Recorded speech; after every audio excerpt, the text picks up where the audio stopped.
Le tissu se déchira dans un bruit qui changea tout. Malachi Brooke se tenait à mi-corps dans la rivière en furie, les mains tremblantes serrant des lambeaux de tissu détrempés. La femme respirait, vivante, sauvée. Mais les morceaux de sa robe traditionnelle, emportés par le courant, racontaient une autre histoire aux yeux qui les observaient depuis la crête. Il l'avait arrachée à une mort certaine. Alors pourquoi le fixait-elle avec une telle terreur dans ses yeux sombres? Pourquoi reculait-elle comme s'il était le danger dont elle venait d'échapper? La pluie martelait son chapeau tandis qu'il essayait de comprendre. Dans son monde, sauver quelqu'un signifiait gratitude. Dans son monde, un vêtement déchiré était un maigre prix pour une vie préservée. Mais en la voyant serrer contre sa poitrine le reste de tissu tout en scrutant la lisière des arbres d'un regard affolé, Malachi comprit qu'il n'était plus dans son monde. 3 heures plus tôt, il suivait la piste de bétail égaré dans le canyon quand l'orage avait éclaté sans prévenir. Le ciel s'était fait noir comme du charbon et le vent, d'une violence à plier les arbres. Il aurait dû chercher abri, rentrer à son ranch et attendre la fin de la tempête. Au lieu de cela, il avait entendu un cri. Aucun animal ne crie ainsi. C'était un cri humain, une peur pure qui transperçait le hurlement du vent. Sans réfléchir, Malachi avait lancé son cheval vers le son, dévalant la pente rocheuse jusqu'au ruisseau transformé en torrent. C'est là qu'il l'avait vue. La femme était prise dans le courant. Ses longs cheveux noirs fouettant son visage, son vêtement traditionnel gorgé d'eau l'entraînant vers les rapides. La rivière, paisible d'ordinaire, s'était muée en bête liquide au croc de pierre et d'écume.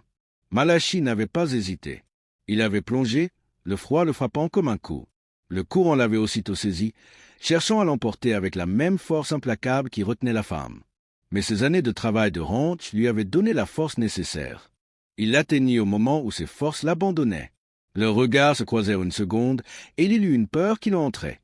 Non seulement la peur de se noyer, mais la peur de lui, la peur d'être touché par un étranger, la peur de ce que son sauvetage pouvait lui coûter.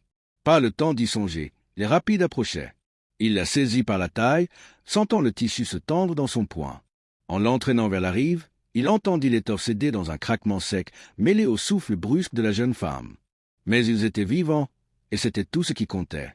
Du moins le crut-il, jusqu'à ce qu'il aperçoive les silhouettes surgissant de la forêt au-dessus.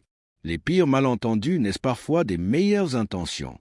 Des guerriers se découpaient sur les nuages d'orage, sombres, menaçants. De leur promontoire, ils voyaient tout, Malachi tenant le tissu arraché, la femme s'éloignant de lui, la peur imprimée sur son visage. Ce qu'ils ne pouvaient voir, c'était la vérité. Ayana se pressait contre la berge boueuse, ses yeux allant de Malachi aux silhouettes qui se multipliaient dans la pluie. Elle parlait vite, sa langue maternelle déferlant en supplication. Malachi n'en comprenait pas un mot, mais la panique de sa voix était universelle. « Je voulais aider », dit-il doucement, levant les mains en signe de paix. Ces mots ne firent qu'accroître sa détresse. Elle secoua la tête avec violence, désignant les guerriers en haut de la paroi. Puis, geste plus déconcertant encore, elle prit de la boue et l'étala sur ses bras, son visage, comme pour effacer une preuve invisible. Ses mouvements étaient frénétiques, désespérés. Un cri de guerre éclata dans le canyon, rauque et guttural, suivi d'autres appels venus de toutes directions. Le sang de Malachi se glaça. Il avait entendu des récits de conflits sur la frontière, mais jamais ressenti cette terreur primitive d'être en infériorité, cerné sur le territoire des autres. Ayana saisit brusquement son bras d'une poigne étonnamment forte. Un instant, il crut qu'elle cherchait sa protection. Au lieu de cela, elle le repoussa si violemment qu'il chancela dans l'eau peu profonde. « Pars » souffla-t-elle dans un anglais marqué d'accent. « Ils te tueront. » Mais il était déjà trop tard. Le premier guerrier descendait la paroi, souple et sûr de chaque prise. D'autres suivirent, déclenchant des gerbes de pierre qui ricochaient dans le courant. Malachi en compta au moins 12 malgré la pluie. Ils portaient arcs, massue de guerre, lames d'acier qui luisaient dans la lumière grise. Leurs visages, peints pour la bataille, ne laissaient aucun doute. Le chef atteignit le fond du canyon et entra dans la rivière sans hésiter. Grand, puissant, les cheveux grisonnants tressés de plumes et de perles, il fixa Malachi d'un regard si chargé de haine qu'il en devint presque palpable. Quand il parla, sa voix avait le poids de l'autorité absolue. Malachi ne comprit pas les mots, mais le sens était évident. Le jugement était déjà rendu. Ayana se plaça entre eux, parlant avec ferveur, presque suppliante. Le visage du chef ne se radoucit pas. Voir sa fille vêtue de lambeaux, boueux sembla attiser sa fureur. D'autres guerriers envahirent le lit de la rivière, formant un cercle lâche autour de Malachi. Leurs armes restaient baissées, mais prêtes. Ils attendaient un signal, un mot, l'ordre d'agir. Malachi comprit avec un effroi grandissant que chaque geste de son sauvetage était interprété comme une atteinte à l'honneur d'Ayana.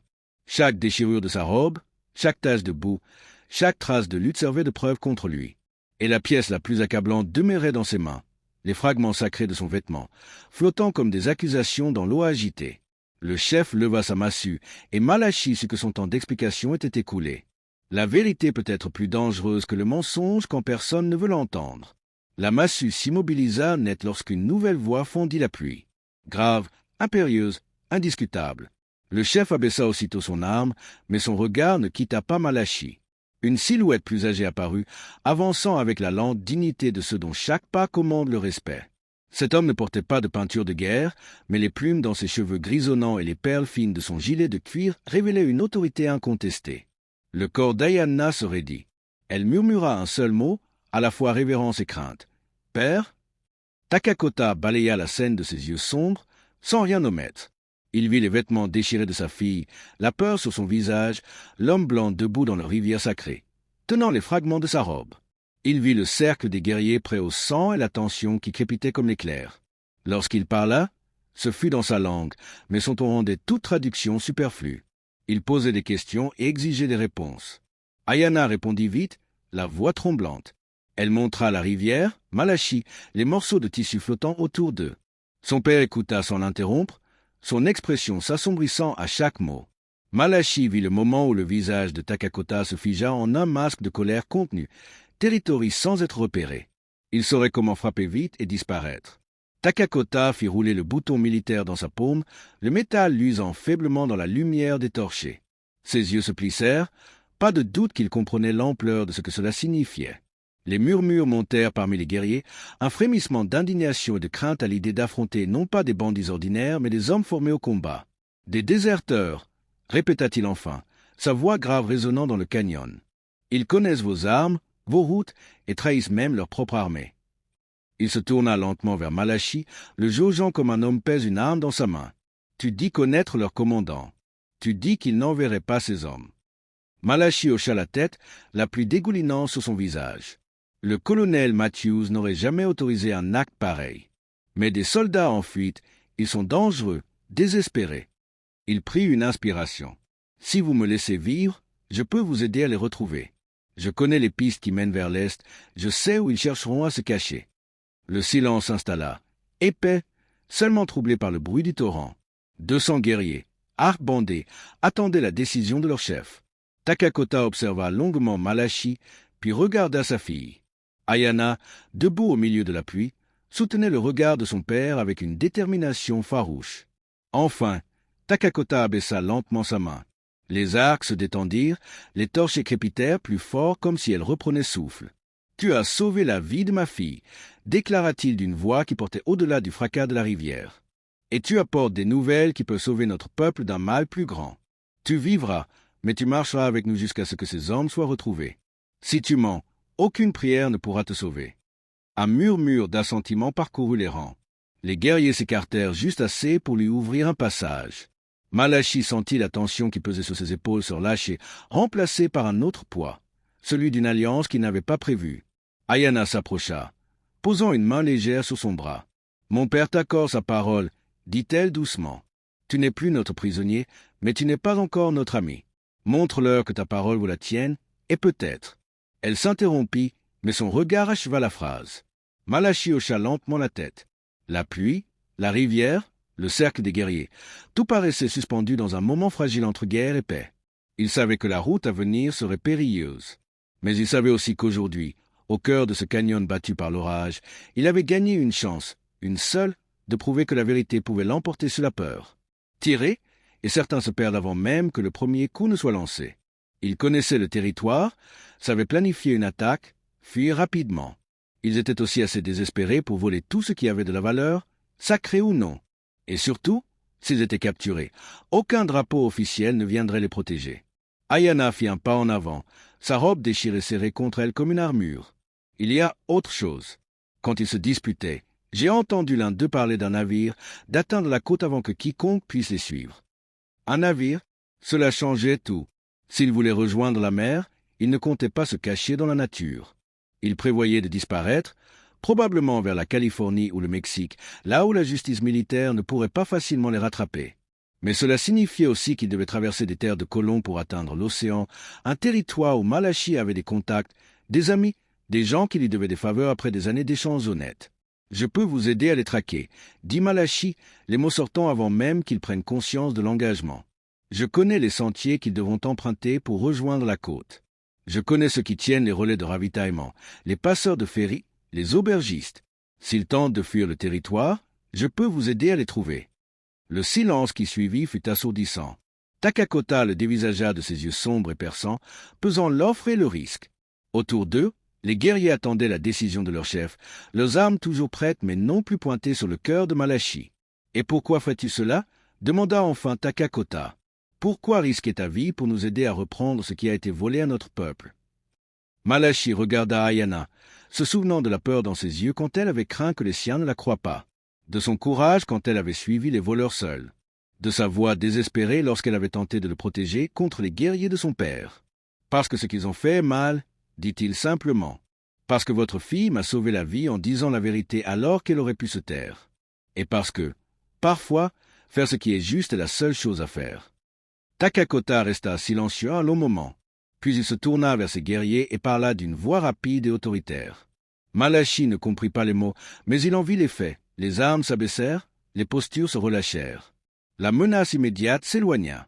Quand Takakota se retourna vers lui, son regard demeurait d'une gravité mortelle. « Si tu mens, homme blanc, si tu nous conduis dans un piège ou tentes d'avertir les tiens, tu ne vivras pas assez pour le regretter. » Malachi hocha la tête, acceptant la menace comme le prix nécessaire de la confiance. « Je comprends. »« Bien, dit Takakota, parce que nous chevauchons à l'aube, et si nous ne trouvons pas ces voleurs d'ici 3 jours, tu prendras leur place sur le terrain du jugement. Les sentiers les plus difficiles à suivre sont ceux qui mènent à la rédemption. » L'aube se leva grise et froide, les nuages d'orage encore suspendus au-dessus du canyon. Malachi était assis près d'un petit feu, observant Ayana qui soignait le cheval de guerre de son père avec une aisance éprouvée. Elle avait tressé ses longs cheveux et revêtu des vêtements de cavalier, pantalons de cuir et chemise simple qui permettaient des mouvements rapides. La robe cérémonielle déchirée avait été pliée avec soin et confiée à une des femmes âgées pour réparation. Dans la lumière croissante, Malachi découvrit l'ampleur de la troupe de Takakota. Près de 50 guerriers, montés sur de robustes chevaux et porteurs de vivres pour une semaine de chasse. Le reste de la tribu demeurait en arrière pour protéger les terres, armes prêtes si cette expédition se révélait plus qu'une traque de 3 déserteurs. « Tu connais ces hommes mieux que tu ne l'as dit hier » observa Ayana en s'asseyant près de lui, sa voix en anglais plus claire, presque sans accent. Malachi étudia son visage, surpris de sa perspicacité. « Qu'est-ce qui te fait croire cela ?»« Parce que quand mon père a parlé de déserteurs, tu n'as pas été surpris. Tu étais en colère. » Elle remua les braises d'un bâton, envoyant des étincelles dans la lueur pâle du matin, en colère comme quelqu'un qui a déjà vu ce que de tels hommes sont capables de faire. Elle avait raison, et Malachi ne chercha pas à le nier. Il y a 3 ans, un groupe de déserteurs a attaqué une ferme à une vingtaine de milles de Mont-Rance. Ils ont tué une famille, volé chevaux et vivres. J'ai fait partie de ceux qui les ont traqués. Vous les avez attrapés? 2 d'entre eux. Le 3e s'est échappé. La mâchoire de Malachi se crispa au souvenir. Il avait les cheveux jaunes et des yeux pâles, exactement comme ta description. Il s'appelait Sergent Pike, et c'était le pire. Intelligent, impitoyable, sans conscience. Le bâton d'Ayana cessa de bouger. Tu crois qu'il est l'un de ceux qui ont attaqué notre cérémonie? J'en mettrai mon ranch en gage. Pike travaillait toujours avec les mêmes 2 hommes, le caporal Jennings et le soldat Walsh. Tous 3 ont déserté ensemble après le massacre de la ferme. L'armée les cherche depuis. Cette information changeait tout. Ils ne traquaient plus de simples voleurs, mais des meurtriers connus, des hommes qui avaient déjà prouvé qu'ils tueraient des innocents sans hésiter et qui ne se rendraient pas vivants. Takakota s'approcha du feu, le visage fermé. « Mes éclaireurs ont retrouvé leur piste », annonça-t-il. « Ils sont partis vers l'est par Willow Pass, exactement comme tu l'avais prédit. Mais ils ne sont plus seuls. » Le cœur de Malachi se serra. Combien? Au moins 6 cavaliers maintenant, peut-être 7. Les traces sont brouillées par la pluie, mais il semble qu'ils aient rencontré d'autres hommes pendant la nuit. 6 ou 7 ennemis au lieu de 3. Même 50 guerriers auraient du mal à vaincre des déserteurs aguerris en terrain ouvert, surtout s'ils étaient bien armés. Mais quelque chose d'autre assombrissait le regard de Takakota, un détail qui fit frissonner Malachi. « Quoi encore » demanda Ayana, lisant le visage de son père comme elle l'avait fait avec Malachi. Takakota leva un morceau de papier, plié et taché d'eau mais encore lisible. « Un de mes éclaireurs a trouvé ceci, épinglé à un arbre près de leur camp. Il semble destiné à nous. » Malachi déplia la feuille avec soin. L'écriture, grossière, sans éducation, était pourtant limpide. « Aux sauvages qui nous suivent, nous avons vos babioles sacrées et nous ne les rendrons pas. Continuez à nous poursuivre et nous les brûlerons une à une avant d'en jeter les cendres dans la première rivière venue. Vous avez un jour pour faire demi-tour et rentrer chez vous. Après cela, vos précieux objets saints deviendront du petit bois. » Et Spike. Le message heurta Malachi comme un coup. Pike savait qu'on le suivait et utilisait les objets sacrés comme armes. Ce n'était plus un simple vol. C'était une guerre psychologique destinée à forcer la tribu à un choix impossible, abandonner la poursuite ou voir profaner ses trésors les plus sacrés. Ayana lut la note par-dessus son épaule, son souffle se coupant lorsqu'elle atteignit le nom de Pike. « Tu avais raison, c'est bien lui. »« Et ce n'est pas tout, » ajouta Takakota d'un ton sombre. L'éclaireur qui a trouvé ce message a aussi découvert autre chose dans leur camp, des signes de contact avec d'autres bandes, d'autres déserteurs, d'autres hors-la-loi. Pike est en train de lever une armée. Le sang de Malachi se glaça. Une armée de déserteurs et de criminels, tous unis sous la bannière de Pike, tous armés, tous prêts à tuer quiconque se mettrait en travers de leur route. Et quelque part devant eux, Pike attendait, défiant la tribu de venir reprendre ses biens sacrés. « Combien de temps jusqu'à Willow Pass » demanda Malachi. Le sourire de Takakota fut aussi froid qu'un vent d'hiver. « Si nous chevauchons vite, nous pouvons y être avant le coucher du soleil. Mais je crains que ce ne soit pas assez tôt pour empêcher Pike de mettre ses menaces à exécution. » Comme pour confirmer ces paroles, une colonne de fumée noire commença à s'élever à l'horizon, épaisse et sombre, l'odeur âcre du sacré en train de brûler. Pike avait commencé à détruire les objets sacrés. Et, à chaque relique qui partait en cendres, les chances d'éviter une guerre totale diminuaient encore. Les crêtes environnantes jaillit un rugissement soudain, un déluge de sifflements, le claquement sec de dizaines d'arcs et le tonnerre des fusils à silex. Les flancs rocheux, que Pike croyait déserts, s'animèrent de silhouettes peintes. Des éclats de pierre jaillirent sous l'impact des balles et des flèches, et les guetteurs embusqués de Pike, pris dans un feu croisé qu'ils n'avaient pas prévu, furent balayés en quelques secondes. Takakota avait suivi à la lettre le plan que Malachi avait soufflé avant la descente, diviser la troupe, laisser la moitié des guerriers contourner la vallée par les ravines invisibles, se glisser derrière les tireurs de Pike. La contre-attaque fut aussi rapide qu'implacable. Le vacarme des fusils de la tribu couvrit les jurons des déserteurs. Les hommes de Pike, qui croyaient piéger leur proie, se retrouvèrent eux-mêmes piégés. « En avant !» tonna la voix du chef. La char des cavaliers fut un coup de tonnerre.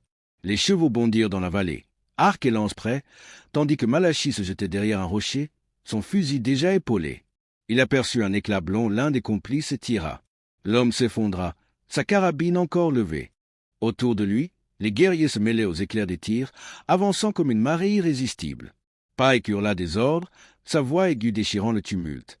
Il tira 2 fois, atteignant un guerrier à l'épaule, mais la vague humaine se refermait.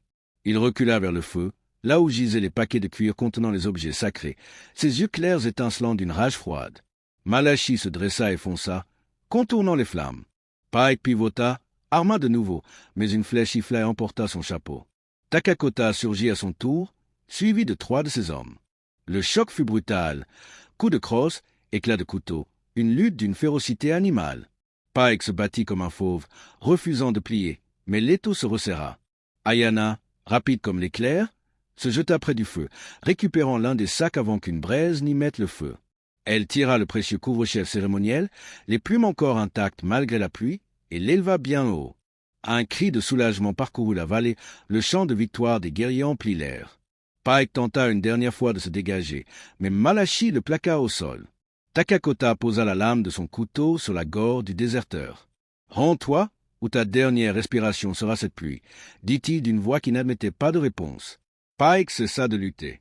Ses hommes, voyant leur chef vaincu, lâchèrent leurs armes une à une. Le silence retomba, seulement troublé par le crépitement du feu et le souffle lourd des chevaux. La pluie fine lavait déjà les traces du sang mêlé de boue. Takakota se redressa, tenant le couvre-chef qu'Ayana lui remit. Il leva l'objet vers le ciel gris, et un profond chant de triomphe monta des guerriers, résonnant entre les parois du canyon. Puis il tourna son regard vers Malachi. « Cet homme, dit-il d'une voix qui portait jusqu'au rocher, a combattu à nos côtés. Sa bravoure et sa ruse ont sauvé ce qui ne pouvait être remplacé. À partir de ce jour, il est des nôtres. » Les guerriers répondirent d'un seul cri, grave et puissant, une promesse d'alliance. Malachi, haletant, sentit la vérité de ces mots bien plus que le poids de la bataille. Il n'était plus le simple rancher qui avait sauté dans une rivière par réflexe. Il était devenu un frère d'armes, témoin d'une justice rendue, dépositaire d'un lien qu'il n'aurait jamais imaginé trouver. Alors que le dernier écho de la fusillade s'éteignait et que la pluie effaçait les cendres, il sut que ce jour marquerait le commencement d'une vie nouvelle, une vie d'appartenance, d'honneur et de fraternité plus précieuse que n'importe quel trésor. Les hommes de Pike n'avaient jamais imaginé pareille riposte. Des guerriers surgirent des crêtes comme des ombres devenues chairs. Toute la nuit, ils avaient avancé sans un bruit, usant de savoir transmis de génération en génération pour se fondre dans un terrain qu'aucun étranger ne comprendrait jamais. Les tireurs embusqués de Pike découvrirent, trop tard, les pointes acérées d'arcs bandées par des hommes capables de percer l'œil d'un lapin à 50 pas. Le face-à-face restait tendu, mais l'avantage appartenait désormais à ceux qui connaissaient chaque pierre de cette vallée. Pour la première fois, la confiance de Pike se fissura. Espèce de... Il s'interrompit, conscient qu'une menace précipiterait l'affrontement que tout sentait prêt à éclater. « À toi de jouer ?» Pike lança calmement Malachi. « Mais avant de décider, sache que nous avons découvert ta taupe. » Le visage de Pike pâlit. « Quelle taupe ?» Tommy Shen, le trafiquant qui te vendait des informations sur les déplacements de la tribu et des colons. Il t'a fourni des cibles et t'a prévenu chaque fois qu'on te poursuivait. La voix de Malachi se fit tranchante. Il ne te servira plus. C'était un bluff calculé. Malachi soupçonnait l'existence d'un informateur depuis longtemps, et Shen était le seul marchand à avoir accès aux deux mondes. La réaction de Pike confirma son intuition. « Shen m'a trahi ?» demanda le déserteur, la surprise réelle dans le ton. « Shen est mort ?» déclara Takakota d'un timbre implacable. Mes guerriers l'ont trouvé en fuite vers la côte avec de l'argent volé. Il a parlé avant de mourir. Encore un mensonge, mais Pike, déjà ébranlé, l'accepta comme une vérité. Sans réseau, ses plans méticuleux s'effondraient. Il n'était plus qu'un hors-la-loi traqué. Trop d'ennemis, nulle part où fuir. Dernière chance, Pike, dit Malachi. Rends les objets sacrés et affronte la justice comme un homme, ou meurs ici dans une bataille que tu ne peux gagner. Pike balaya la vallée du regard, comptant les guerriers, évaluant les chances. Pendant un instant, Malachi crut qu'il allait céder. Au lieu de cela, la main du fugitif glissa vers son revolver. Il n'eut jamais le temps de le dégainer. La massue de Takakota s'abattit sur sa tempe avec un bruit de fruits mûrs sur la pierre. Pike s'effondra, l'arme encore holstée. Les tireurs cachés, voyant leur chef tomber, hésitèrent. La panique se propagea. Mais les guerriers de Takakota étaient prêts. En quelques battements de cœur, les échos de courtes luttes retentirent dans les rochers. Les déserteurs furent submergés par des adversaires qui connaissaient chaque recoin, chaque échappatoire de leur territoire. Quand le silence revint, cet homme gisait mort ou capturé dans la vallée. Les objets sacrés reposaient intacts près du feu mourant, leur surface reflétant le soleil du matin comme des promesses tenues.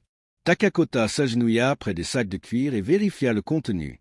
Son visage, dur comme le granit tout au long de l'affrontement, s'adoucit d'un soulagement profond. « Tout est là », dit-il d'une voix basse. « Chaque pièce. Rien n'a été détruit. » Ayana rejoignit Malachi, les yeux brillants d'une lueur proche de l'admiration. Tu savais qu'il mentait sur les brûlots. Pike était bien des choses, mais pas gaspilleur, répondit-il simplement. Il ne détruisait jamais ce qui pouvait se vendre. Malachi baissa les yeux vers le cadavre du déserteur, ne ressentant aucune satisfaction. Seulement le soulagement de voir la justice enfin le rattraper. Takakota se releva, faisant face au rancher avec une gravité solennelle. Tu as prouvé que l'on pouvait te faire confiance, Malachi Brooks. Tes actes aujourd'hui ont évité la guerre entre nos peuples et rendu ce qui nous était sacré. Comment cette dette peut-elle être honorée? Malachi réfléchit un instant, puis esquissa un sourire. Que la paix règne entre votre peuple et les colons. Que ce jour reste dans les mémoires comme celui où des ennemis sont devenus alliés au nom de la justice. Takakota hocha lentement la tête. Il en sera ainsi. Tu seras toujours le bienvenu sur nos terres. Tandis que les guerriers attachaient les prisonniers et préparaient le retour, Ayana s'approcha une dernière fois. « Te reverrons-nous » demanda-t-elle doucement. « Quand vous aurez besoin d'un ami, » répondit Malachi, « vous saurez où me trouver. » Le soleil perça enfin les nuages d'orage, répandant une lumière dorée sur la vallée où la justice venait d'être rendue et l'honneur restauré. Au loin, la fumée du feu mensonger de Pike s'éteignait, emportant avec elle la dernière trace d'une menace qui ne troublerait plus jamais personne.